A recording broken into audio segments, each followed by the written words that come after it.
Everyone, this is Kris with Severin Guitars again, and I think we're just going to start shooting some footage of the new guitar build that I'm doing. What we're going to do is we're going to take this guitar, which is a walnut, a heavily figured walnut top. So what are we going to do with this guitar besides just make it an awesome Severin guitar? Well, I asked my daughter the other day to make a sketch of Dragon Wings, and this is what she came up with. I don't know if you guys can see that. Well, I could have done this better, couldn't I have? So that, yeah, you can see there. That's what we're going to attempt to do. So we've got the Dragon Wings here. I added some claws and cleaned this up for her. So we have some like horns from the top of the, or claws from the top of the wings. We might do that with some inlays here with the inlays going all the way down. And then we've got this cool eye right here, which has the S for Severin in it. And we're going to try and do all of that. What we'll do is we'll go through the entire process that I go through. I think this is going to be awesome. If I can do this, I'm going to be really happy. So, hey everybody, this is Kris and Carnage. Carnage is getting some scritches. And well, he's supervising. So, it's been, I don't know how long. It's been a long time since I could get back to this body here. Been doing a ton of other stuff with the website and trying to get some sales going on. So, but I want to get back on this beautiful top here. This is a real figured walnut. It's got to be some kind of crotch, and it's book matched. And then you can see if you haven't seen some of the other videos, what I'm trying to do is a Dragon Wings, and then an eye. Kind of decided I'm probably not going to do the eye, at least not right away. I'm going to leave this area blank for now. I may put the logo in here, you know, the S logo, and then just leave it like that. But what I need to do now is I've got this drawn on here, but I need to adjust it because I'm going to make this a Severin Rogue model. I'm going to have an indent here and nice carves here. So what I'm going to do is I'm going to trace all this out and kind of get the final shape of the top so that I can then adjust to the wings so that they fit in here. Basically, the wings are coming from the back and around, so it's like, I don't know, like that.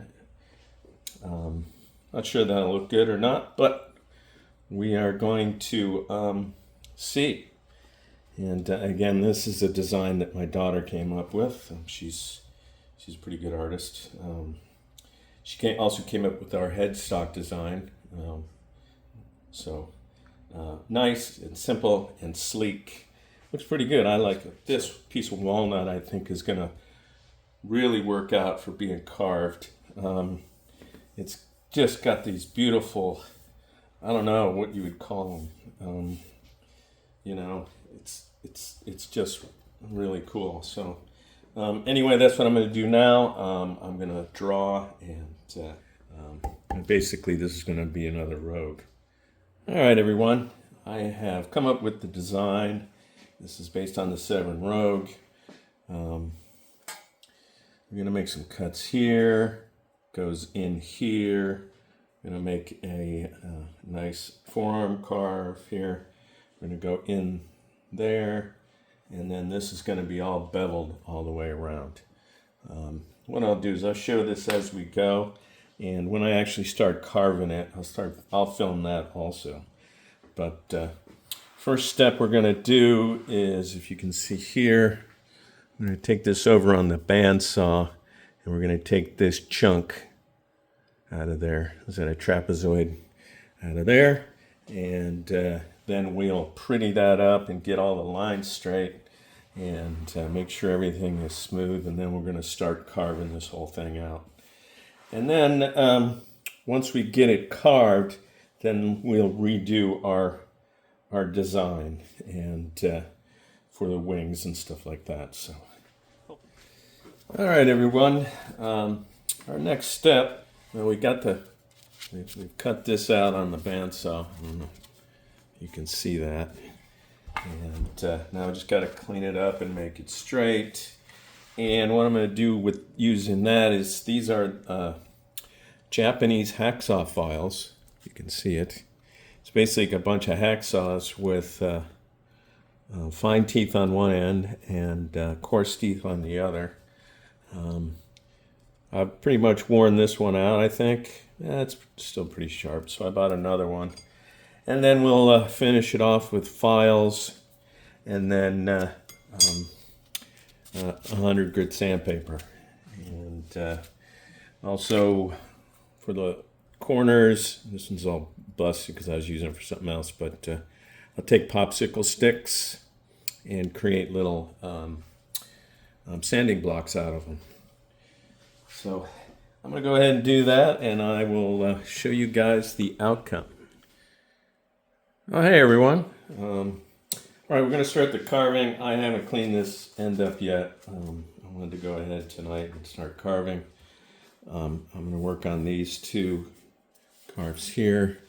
Can you see it? Yeah. So those are inside carves.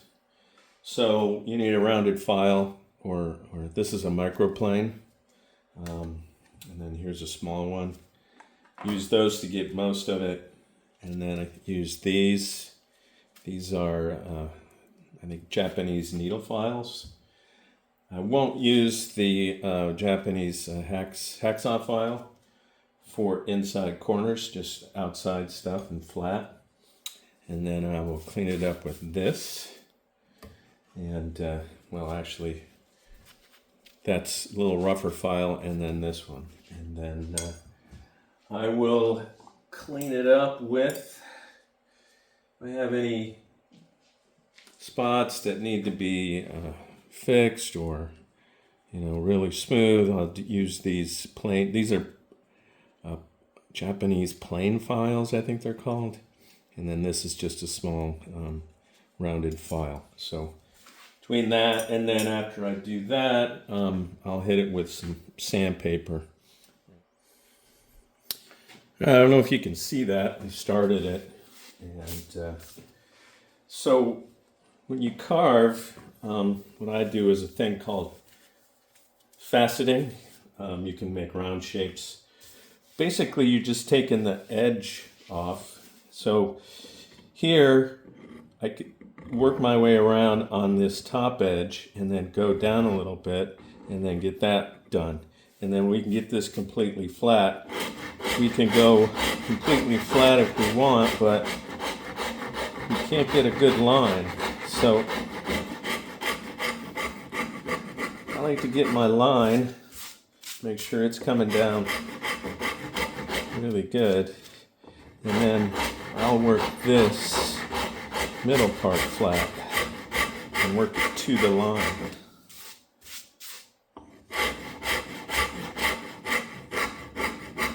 And that way we get there. But it's really any way. I mean, you could, I like to hand carve. This is my favorite part of building a guitar. That's probably weird, but it's just what I like to do.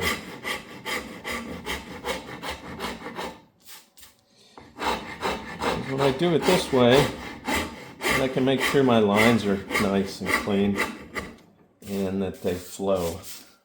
And,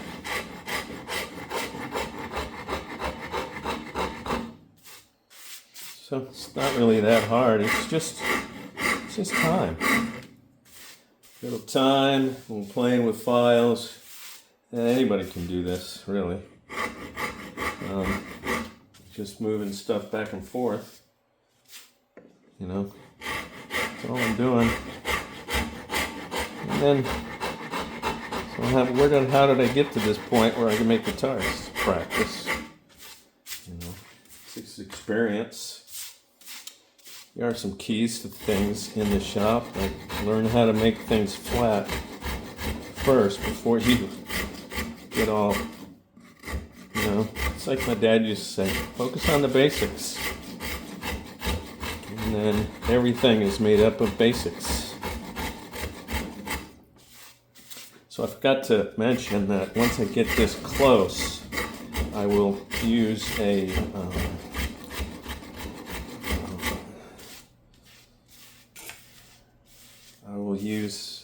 not only those finishing files, but to get a smooth surface, I will use, I'm going to use card scrapers. This one is from StewMac. This really works with contours really well. And so we'll work it in like this, and it'll give us a really nice surface. But we don't want to do that yet because it's finishing. And then we've got these, which I use on mainly flat surfaces and on the edges. And for tiny areas, well, for curves, there's also that one. And then we've got small ones like that, which,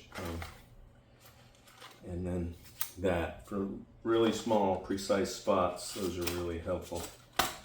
And that's it. It's just taking off layers and working with the grits to get it off. All right, so we've gone to our line. We've got a pretty good shape here. Just shy of it here. The bottom is not exact yet. I will just make sure that that looks like a nice curve, and that this line here is consistent across and not making moves here. So now what I'm going to do is I'm going to use primarily this one here from StewMac, and I'm going to, because it's rounded over here and I want to make it flat, so I'm going to use these round edges to take the center out on this. And then what I'll do is I'll take a straight edge like this until it's flat, and you can see well, these are all round, so that's getting a little bit flat right there. So I just keep working it until there's that whole plane is one flat plane going all the way around, and then that aesthetically looks really nice.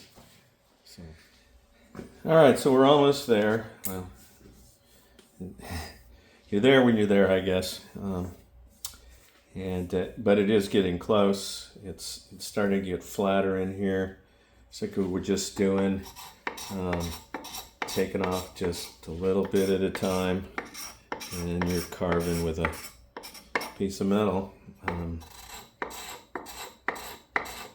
just like that. So the next thing, about done with that, I'll probably start going back and forth. I'm going to take and create a sanding block with a popsicle stick, and then it's really easy to sand like this. This is just Duragold sticky sandpaper. These are cut-offs. I save them from my other, here's a sanding block that I use. I'm going to start with 120. I mean, you could start with 80. I like to use 120. And then just create a little sanding tool here, edge there, and then it over like that. So now I got some edges here that don't sand in the corners. And then I can also sand little spots. And then it's just sanding, right? I wear gloves when I sand because for some reason my nails, I always hit the sandpaper with my nails and they get really thin. So that's why I'm wearing gloves. And, oops, you just keep sanding it until it's flat and that it looks good. So that's the next step. All right, I got this pretty good. It's fairly flat. Pretty good. Let's do a little bit more sanding probably. But I'm gonna get some 220 out and start getting some of the bigger scratches out of there, and then go from there. I may have to go back to the 120 and back and forth. So again, I just create my own little tool here, popsicle stick. These work really well.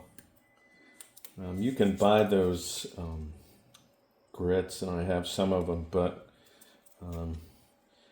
this is just easier for me. And when I'm done with it, I just throw it away.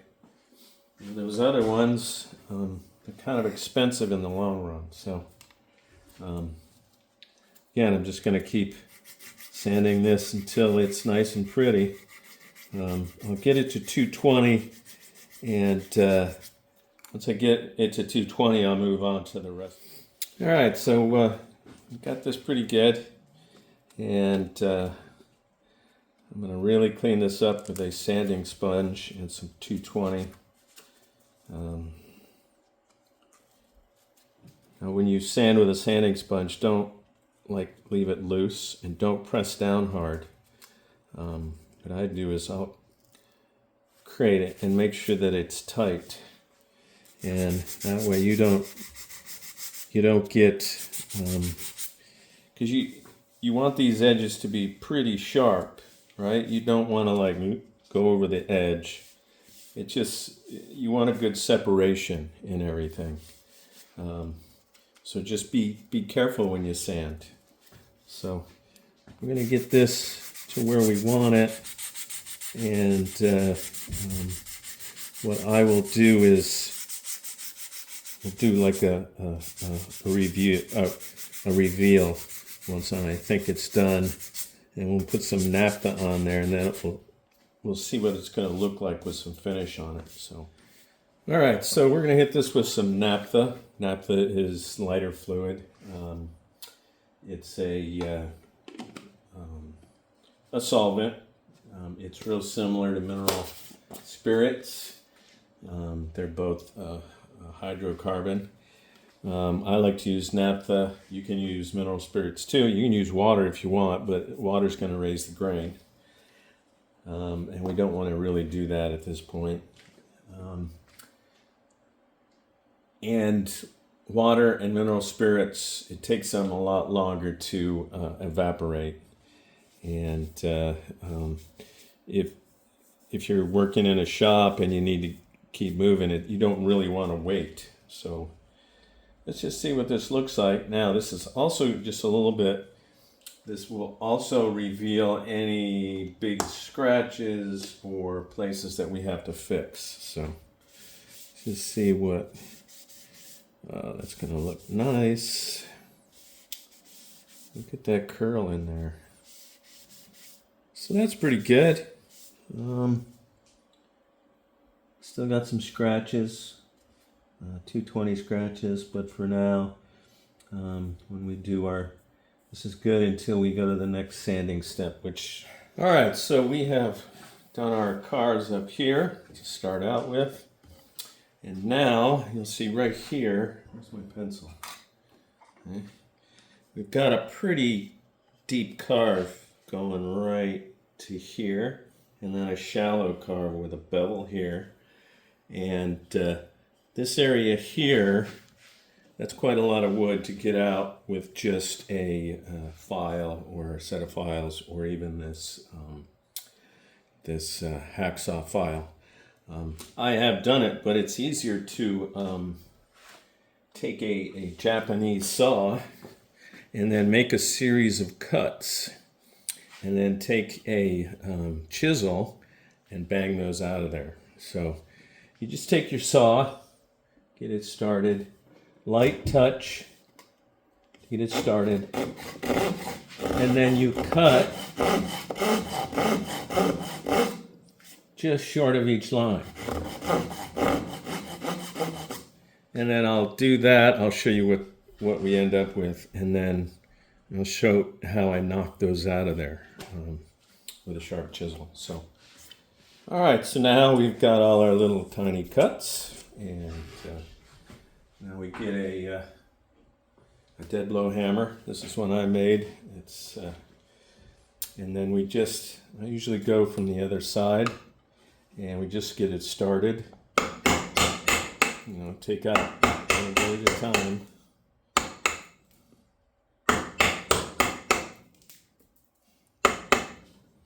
And then we'll start going this way.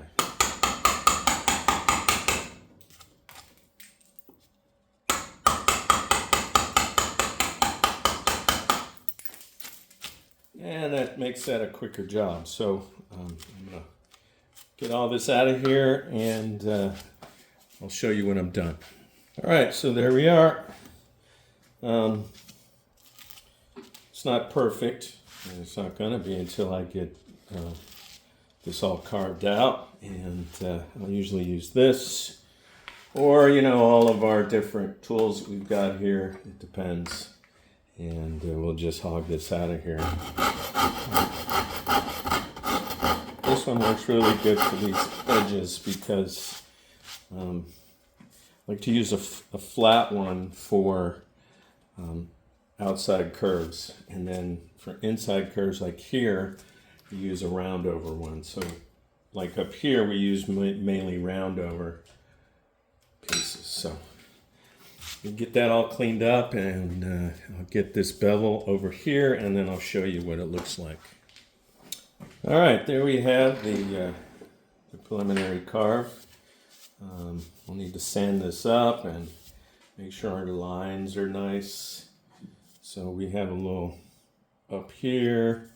So what I think we'll do is we'll finish going around to the end here, and then we'll clean everything up so that both sides. And I probably go a little bit deeper on this carve here. So just make it a little bit more pronounced, and it's looking good. All right, everyone, we're going to do the same thing that we did down here. We're going to make some diagonal cuts with the saw, really thin cuts, and then pull this out of there, and then shape that out or flatten it out with this file and these two files. All right, everyone, there's the preliminary carve for the Rogue for this Dragon Wings guitar. I've got the notch at the bottom taken out and all leveled, and that signature carve. And the wet spot you see is just I was cleaning it up with naphtha, and it kind of shows me what it's going to look like. Cleaned up these edges here. And so now what I'm going to do is probably going to just go over the back and make sure that everything is curved right and everything before I actually start carving. I know I have to fix, see, that doesn't look right. I have to make this straighter, and so that these match more. And this is not quite, you see that it's not quite round. So we're gonna make that a really nice curve here and clean that up. And that's what we'll do next carve. And then once I get the back finished, we'll redo the wings on the front. That's my daughter's design. She's a great artist. And I'm going to take her basic artwork and pretty much simplify it for carving and try and make them look like dragon wings. I'm also going to probably, before I start carving, I'm left some space here, so I'm probably going to inset these knobs and inset this switch here, and then everything will flow around that. So hopefully that'll look all right. Here, I think that's going to look great.